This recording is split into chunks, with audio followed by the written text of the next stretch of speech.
ایک بہت بڑے بزرگ ہیں، ان کی بیوی بڑی بدتمیز، ان کا ایک مرید ان کو ملنے آیا، وہ گئے ہوئے تھے جنگل، اس نے دروازے پر دستک دی کہ میرے پیر ہیں، وہ کہنے کہ تیرے پیر دی بھی ایسی تیسی تے نال تیری بھی ایسی تیسی، نال چنگیاں سلواتاں پڑھ سنائیں، اسے کہلے بھی اے کی بنی، تو اندر ہی کام بگڑیا پیا۔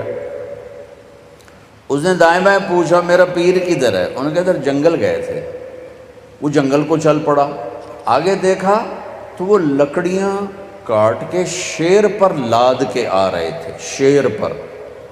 تو وہ حیران ہو کر کہنے لگا پیر سائیں اے بیگم تک قابو آئی نہیں تھی، شیر کے میں قابو آ گیا۔ وہ کہنے لگے میرا پتر او دیاں سہ سہ کے اللہ نے شیر میرے قابو کر دیتے، او دیاں سہ سہ کے رب ہے شیر میرے قابو کر دیتے۔ دیکھو بھائیو یہ جنت نہیں ہے، یہ لڑائی جھگڑے کی جگہ ہے، تو صلح کرو، صلح کرو، صلح۔ بڑوں کا کام ہے، عام طور پر سسرالی معاشرہ تباہی پھیرتا ہے، صلح کا کردار ادا نہیں کرتا، آگ بھڑکاتا ہے۔ تو میں سب سے پاک گھر کی مثال دیتا ہوں، سب سے پاک جوڑا نبیوں کے بعد علی و فاطمہ۔ ہمارے نبی گھر میں آئے، بیٹی کے تو آپ تھوڑا غمگین بیٹھے، آپ نے کہا کیا ہوا؟ کہا میرا اور علی کا جھگڑا ہو گیا۔ کہا علی کدھر ہے؟ کہیں باہر نکل گئے۔ تو آپ نے خود علی کی تلاش میں نکل پڑے، یہ نہیں کہا میں بیٹی کا باپ ہوں، میں کیسے جاؤں داماد کے پاس۔ آپ خود چل پڑے تلاش کرنے، دیکھا تو حضرت علی مسجد میں لیٹے ہوئے تھے، چادر اتر کرتا ذرا اوپر چڑھ گیا تھا تو کمر پر مٹی کے لگی ہوئی تھی، تو آپ آ کر بیٹھ گئے اور یوں اٹھائے، قم یا ابا تراب، بڑے پیار سے کہا ابو تراب اٹھو۔ ابو تراب کا مطلب تھا کہ مجھے پتہ چل چکا ہے تمہارا دونوں کا جھگڑا، لیکن تو مجھے ویسا ہی پیارا ہے جیسے پہلے پیارا تھا، یہ پیغام ہے ابو تراب میں۔ اب لائے گھر آئے اور یوں لیٹ گئے، دیکھو جیسے میں لیٹ زمین پر ایسے لیٹ، ادھر حضرت علی کو لٹایا، ادھر حضرت فاطمہ کو لٹایا، حضرت علی کا ہاتھ پکڑا اور یہاں رکھا، یہاں حضرت فاطمہ کا ہاتھ پکڑا اور یہاں رکھا، ٹھیک ہو دیکھ رہے ہو؟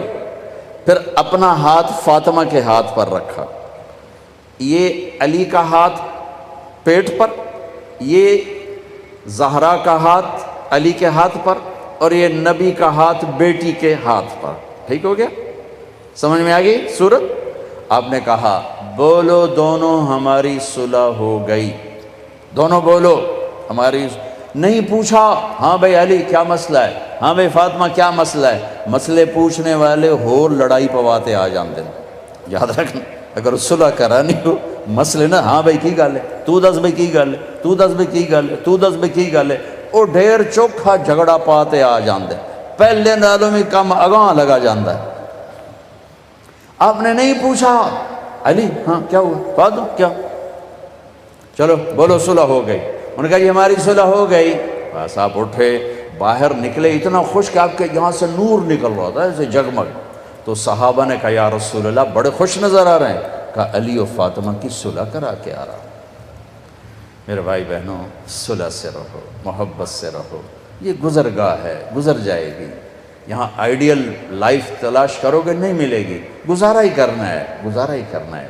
ہاں اگر زندگی کو خوبصورت بنانا چاہتے ہو اپنے اخلاق اچھے کریں، ہم اپنے اخلاق اچھے کریں، زبان کا بول میٹھا کریں، صحیح سنو صحیح بولو، غلط نہ سنو غلط نہ بولو۔ دیکھو انسان سب سے زیادہ اپنے آپ سے پیار کرتا ہے، سب سے زیادہ اپنے آپ سے پیار، اپنی وجہ سے ہر ایک سے لڑتا ہے، بیوی سے، بچوں سے، ماں سے، باپ سے، بھائی سے، تو تم چاہو گے کہ اپنے آپ کو گندا کرو۔ اگر آپ کسی سے نفرت کرو گے تو وہ گندے جذبات آپ کے اندر جائیں گے، آپ کے اندر گندگی بھر جائے گی، اپنے آپ کو گندا کرنا چاہو گے۔ کسی کی غیبت سنو گے تمہارے اندر گندگی بھر جائے گی، اپنے آپ کو گندا کرنا چاہتے ہو۔ کسی کی برائی سنو گے تمہارے اندر زہر بھرے گا، اپنے آپ کو زہریلا بنانا چاہتے ہو۔ ایک نئی ریسرچ آئی ہے، جو لوگ نیگیٹو سوچتے ہیں، نیگیٹو بولتے ہیں، انہیں جم جانے کا کوئی فائدہ نہیں، چونکہ کھوپڑا خراب ہوئے ہوا ہے، اوپر سے میسج سارے نیگیٹو جا رہے ہیں، جتنے مرضی ڈانڈ بیٹھکاں کٹی جاوے یہ دے پلے کھ نہیں پونا۔ اور جو لوگ پازیٹیو سوچتے ہیں انہیں جم جانے کی ضرورت نہیں ہے، اوپر سے میسیجنگ اتنی خوبصورت آ رہی ہے کہ ساری باڈی ریلیکس ہو جاتی۔ میرے نبی نہ کسی کی غیبت سنتے تھے نہ کرتے تھے، نہ غیبت کرو نہ غیبت سنو، نہ غیبت کرو نہ غیبت سنو، نہ برائی دیکھو نہ برائی سنو۔ انسان کے اندر نیگیٹو پازیٹیو نہیں ختم ہو سکتا، نہیں، ٹھیک ہے۔ اب نیگیٹو کدھر چل رہا ہے؟ یہ امجد کیا کرتا ہے، یہ احسان کیا کرتا ہے، یہ یوسف کیا کرتا ہے، ساری نیگیٹیوٹی ادھر جا رہی۔ اب تم کیا کرو گے؟ اس کو بند کر دو، مجھے یوسف کو نہیں دیکھنا، مجھے آصف کو نہیں دیکھنا، لیکن نیگیٹیوٹی تو ہے، وہ جائے گی کہاں؟ اب تمہارے اوپر اللہ کا احسان ہوگا، پھر اللہ تمہیں اپنے نیگیٹو دکھانا شروع کر دے گا۔ تمہاری جو نیگیٹو طاقت ہے نا وہ تمہارے اپنے عیب دیکھنا شروع کر دے گی۔ جب تم اپنے عیب دیکھو گے تو پھر تمہیں اپنے آپ کو بنانے کا فکر پیدا ہو جائے گا، اور تمہیں اپنے عیب نظر آ جانا اللہ کی بہت بڑی بلیسنگ، بہت بڑا انعام ہوگا۔ ورنہ لوگ غفلت کی موت مر جاتے ہیں اپنے آپ کو اچھا سمجھتے اور اوروں کو برا سمجھتے۔ میرے نبی نے فرمایا کسی کے برا ہونے کے لیے اتنا ہی کافی ہے کہ دوسرے کو حقیر سمجھ۔